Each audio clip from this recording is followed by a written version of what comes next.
Hi. I thought I'd give you something different. All right, what you have for today in distance learning? I know it's the day before Thanksgiving. I know you don't want to do a whole lot of stuff, so I thought I would make this pretty easy as we go through our Unit 5 review. You do have 4 total YouTube videos to watch. One of them is this one, and then the other 3 are about 15, 16 minutes total. So I'm going to try not to make it horribly long and complicated for you.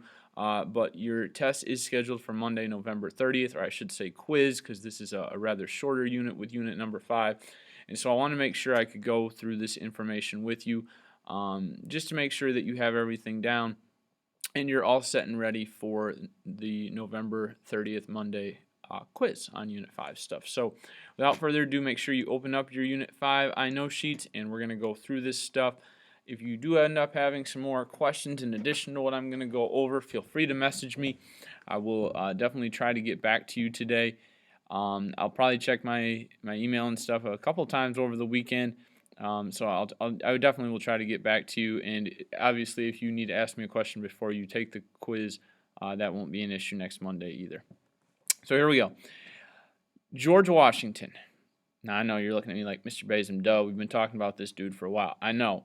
But for the purposes of Unit 5, we already know that he's a general. We already know that he's one of the more famous Americans. But we really see in Unit 5 him being a president, a leader of the Constitutional Convention. We know he's already done that.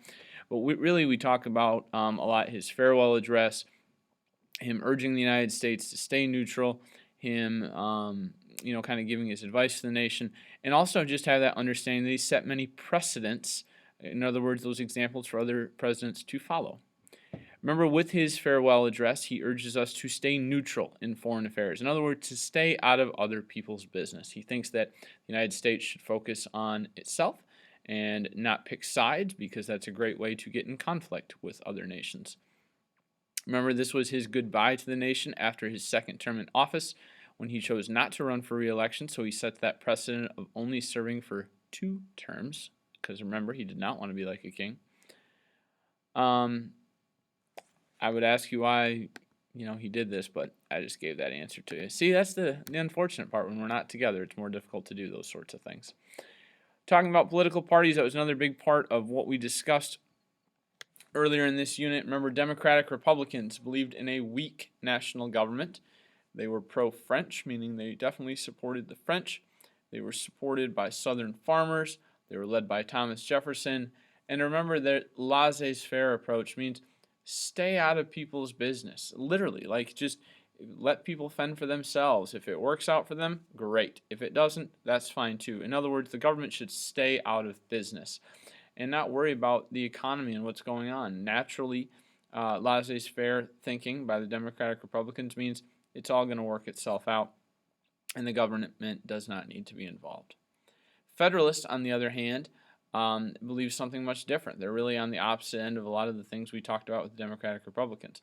They believe in a strong national government. On your quiz, if you want the easiest way to remember Federalists versus Democratic Republicans, remember federal means national, and Federalists are going to believe in that strong national government. So that's a really good way for you to understand the difference between the two. Federalists as well believed in a government aid to businesses. So they didn't believe in laissez-faire. Federalists believed that if people were struggling, that we need to give them money in order to keep the economy going. They were very pro-British. Remember, they wanted to rebuild some of those relationships with the British, being that that's where we came from. They believed in a very manufacturing and city-oriented economy, so one that didn't rely on farming like what the Democratic Republicans wanted to do, but instead relied more on, having businesses like factories in large cities, and they thought that was the best way to shape our economy. And of course, they were led by Alexander Hamilton. Henry Knox, you probably remember him from the movie The Crossing, and George Washington, well, making fun of him. But Henry Knox was also our Secretary of War as part of Washington's cabinet. Remember, he was part of one of Washington's advisors. He was also the head of the artillery, during the Continental Army, and that's where we saw him in the movie The Crossing earlier this school year. Talking now about more individuals you've heard of, or one more individual anyway you've heard of, is John Adams, the second president of the United States. John Adams was actually the first vice president. We talked about him earlier this year and his role in the American Revolution, but he also does some things as president. He got a lot of advice from his wife. I know we had some debates earlier this school year about should his wife be considered one of the more founding mothers of this country because of some of her behind the scenes contributions and some of the actions that she really supported and tried to get rolling here in the United States, especially with women's rights. John Adams himself, though, led us through the XYZ affair with France and did successfully avoid a war with them. More on that later with this sheet. Population trends in early America, that goes directly hand in hand with your Unit 5 map mystery that you guys did. Most people, remember, lived in the New England states. They lived in the Northeast. Lots of big cities there like New York, Boston, Baltimore, Washington, D.C., and much smaller populations in the southern states where it was much more rural centered. In other words, small towns, farming communities, things like that. And at this point in American history, in the late 1700s, early 1900s, we didn't have a lot of the West explored yet. Now, we'll talk more about that throughout the school year, but we really weren't there yet in terms of 1790s, 1800s America. Jay's Treaty, talking about some big policy issues now. One of the movies you are watching today is about Jay's Treaty. It's only a couple minutes long. This is an agreement where Americans got the British to pay for damages that they'd done to some of our American cargo ships. Basically, this was an indication of the British kind of bullying us, and we got the British to quit bullying us by basically paying some old debts. This is really the equivalent of, some kid getting beat up because he owes somebody money, and then he pays off the money, and he doesn't get beat up anymore. So Jay's Treaty did avoid a war with the British by us just, paying up, so to speak. The XYZ affair. When you watch this YouTube video, if you haven't already, it is ridiculous, but it's really fun. It's a kind of a neat thing, and I think you'll be entertained by it if nothing else. So the XYZ affair was an event between the United States and France, and what France was trying to do is they were trying to bribe us. And many Americans became very, very angry about this. And so when John Adams and his administration was asked, well, who is trying to bribe us? Who are these three Frenchmen that are trying to bribe us? John Adams, President Adams, wanted to, divert war. He did not want war. He didn't think the United States would be in the best interest to go to war with the French. He thought it would cause a lot of animosity. It would cause further problems. So he kept these three Frenchmen who had basically proposed this bribe to the United States. He kept their names confidential, and he only referred to them as X, Y, and Z. My mom was a sign language teacher. Don't act that surprised.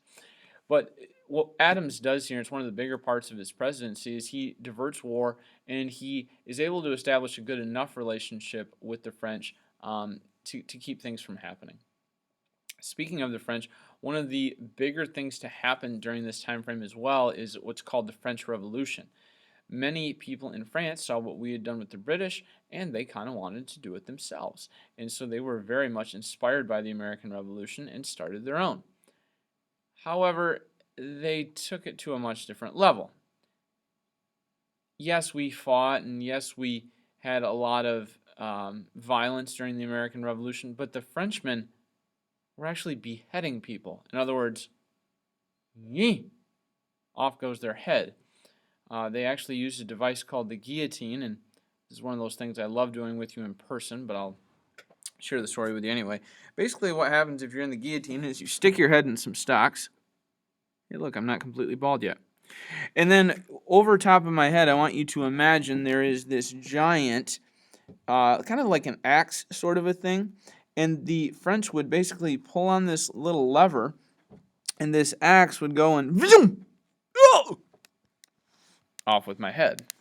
Now, some of you would probably be entertained if that actually happened, but I really don't want that to happen. I think that'd be quite painful. We actually had a kid, when I was student teaching at Greenville, there was a project called Historama, and this kid really got into the French Revolution when we were talking about it and how it, kind of related a little bit to the American Revolution. And kids at Greenville used to, for this Historama project, need to create something. And so this kid, with the permission of the teacher, my mentor teacher, built this little mini guillotine. So imagine this little guillotine kind of framed in, and then you've got the little axe that falls. And this kid built one, and he got permission from the school to bring it in. And he kind of was giving his presentation, did a pretty decent job, and then a kid asked, does it actually work? And before my mentor teacher could get to the front of the class, the kid goes, oh yeah, here's my sister's Barbie. So the kid sticks the Barbie doll into this little mini guillotine, pulls the cord, and severs Barbie's head in front of all these 8th grade kids. Of course, they thought it was pretty cool, but that was the last time mini guillotines were allowed at Greenville Middle School. So kind of understandable as to why. The Whiskey Rebellion. This was part of George Washington's presidency. What was going on here is there was a tax on whiskey. The United States government wanted to increase revenue, so they thought, hey, let's tax alcohol. That's a good way to do it. People are drinking it, people want to consume it, people want to have it, so let's tax it. It's a great way for us to make money. And a lot of American citizens didn't think the same. They began to protest and say, we're not going to pay it. Now, if you've got a bunch of people who like to drink alcohol, and they're protesting the fact that you're going to tax their alcohol, that doesn't sound like a good scenario for anybody. So President Washington basically said, no, you're not going to protest this. It's reasonable for us to ask you to do this, and you will pay it. So Washington ordered the militia to stop them, which they did. This would be the equivalent of a United States president basically putting their foot down and saying, you're not doing it. And what it really did is it showed that the national government was fully in charge. Now, were there still some people unhappy? Yes. But these large riots, these large gatherings of people were a little bit squelched. And, the government basically put their foot down and said, no, we're not doing it. Kind of interesting with some things going on in today's world. Would it work the same today? I don't know. But I think you get to see what Washington did in that particular instance. The Alien Act limited who could move into the country, and this was developed by John Adams. Here we are over 200 years later in American history, and one of the biggest arguments that people often have is, what are we going to do with immigration? What is going to be legal? What is going to be illegal? What are our policies going to be? And that's always argued by our politicians. Your, not essay, but short answer question that you're going to see on the quiz is, how did events such as the Alien Act, the Sedition Act, Jay's Treaty, the XYZ affair, the French Revolution, the Whiskey Rebellion, how does all this stuff contribute to the United States having political parties created? What it really does is it created divided opinions. It created people saying, well, it's either this or it's that, and you're going to take one side or the other. It's no different than looking at Michigan or Michigan State or Centremont Common. Lakeview. I'm just kidding. Kind of. But you get the idea here is it really separates people and makes them want to choose a side. Lakeview people are obviously going to choose their side because that's their community, and Centremont Common people are absolutely going to do the same. Well, what all these different things did is they were controversial topics, and so people started to take sides. Kind of like what you see in today's politics. You take really hot button type issues like immigration, abortion, rights of different groups of people, or lack of rights, or whatever the case may be, and you create very big divides. And so that's kind of how political parties came about. So just have an idea of that when you face this question on your Unit 5 quiz. Again, your 2 vocabulary words that we've already covered in this unit, you can assume that you'll see them on your quiz for Unit 5. Cabinet, remember, is just a group of officials who advise the President of the United States. And of course, a precedent is an example set for others to follow. Remember, George Washington set many precedents as president. Genuinely, I hope you all have a wonderful Thanksgiving. I really cannot tell you how much I appreciate you doing the distance learning thing. I know it's not easy. I know it's a little bit different, but I so appreciate it. And let me know if you have any questions. I'm thankful to be your teacher, and I definitely want to make sure I'm helping you out as we navigate this new system of learning.